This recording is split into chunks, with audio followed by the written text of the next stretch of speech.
melakukan firman-Nya, yang mana perintah dan peraturan Tuhan akan dicela dan dianggap kesalahan di dunia ini karena menyimpang dari kebiasaan mayoritas orang-orang dunia. MTT Inspiration. Embun pagi.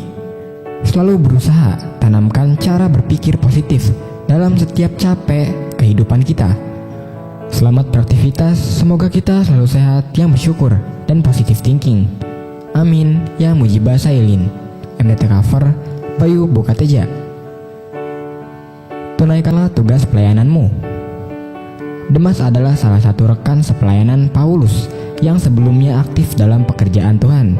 Namanya disebut beberapa kali dalam surat-surat Paulus, menunjukkan bahwa ia pernah menjadi bagian dari tim pelayanan yang setia. Namun di akhir hidup Paulus, Demas memilih meninggalkan pelayanan karena lebih mencintai dunia. Mungkin Demas tidak langsung meninggalkan imannya, tetapi perlahan-lahan hatinya teralihkan oleh hal duniawi.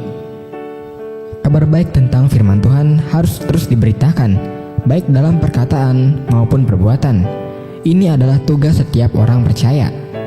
Tuhan mempercayakan setiap kita dengan tanggung jawab yang unik. Apapun pelayanan kita, besar atau kecil, lakukanlah dengan kesetiaan dan hati yang tulus, karena kita melayani Tuhan sendiri. Apakah ada hal-hal dalam hidup ini yang mulai menggeser kasih kita kepada Tuhan? Bagaimana kita menjaga hati agar tetap setia dalam pelayanan sekalipun ada godaan dunia? MDT Cover, Purwoto, Jakarta. Benarkah apabila terlalu berharap itu mengecewakan? Seringkali orang bilang, bila terlalu berharap maka akan kecewa. Tapi mengapa firman Tuhan justru mengajarkan untuk berharap penuh pada Tuhan? Akankah kita mengalami kekecewaan yang sama seperti berharap pada manusia? Pengharapan kita di dalam Tuhan terkadang mengajarkan kita untuk bersabar. Proses menunggu dan berharap itulah yang membuat kita tahan uji dalam berbagai pencobaan. Karena iman itu harus diuji. Iman yang lolos uji akan terus bertambah dan akhirnya akan menghasilkan iman yang tidak tergoyahkan. Dan ketekunan menimbulkan tahan uji, dan tahan uji menimbulkan pengharapan, dan pengharapan tidak mengecewakan. Karena kasih Allah telah dicurahkan di dalam hati kita oleh Roh Tuhan yang telah dikaruniakan kepada kita. MDT Cover, Budi, Cirebon.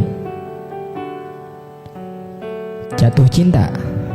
Pasti pernah jatuh cinta, bukan? Orang saat jatuh cinta akan melihat orang yang dicintainya itu orang yang tepat dan menyukakan hatinya betul. Tak peduli apa kata orang, pokoknya hanya dia seorang. Orang saat jatuh cinta rela melakukan apa saja dan percaya cinta pasangannya itu murni atau tulus hanya untuk dirinya. Dan orang yang jatuh cinta itu matanya akan berbinar-binar atau bercahaya, betul? Orang sedang jatuh cinta tidak mengenal rasa lelah, tetapi tetap semangat. Dia akan terus rindu dan rindu untuk bertemu pujaan hatinya setiap saat. Setuju? Dan banyak lagi ciri-ciri orang yang sedang jatuh cinta. Apa hubungannya dengan ayat renungan kita hari ini? Cuma mau memberi perbandingan.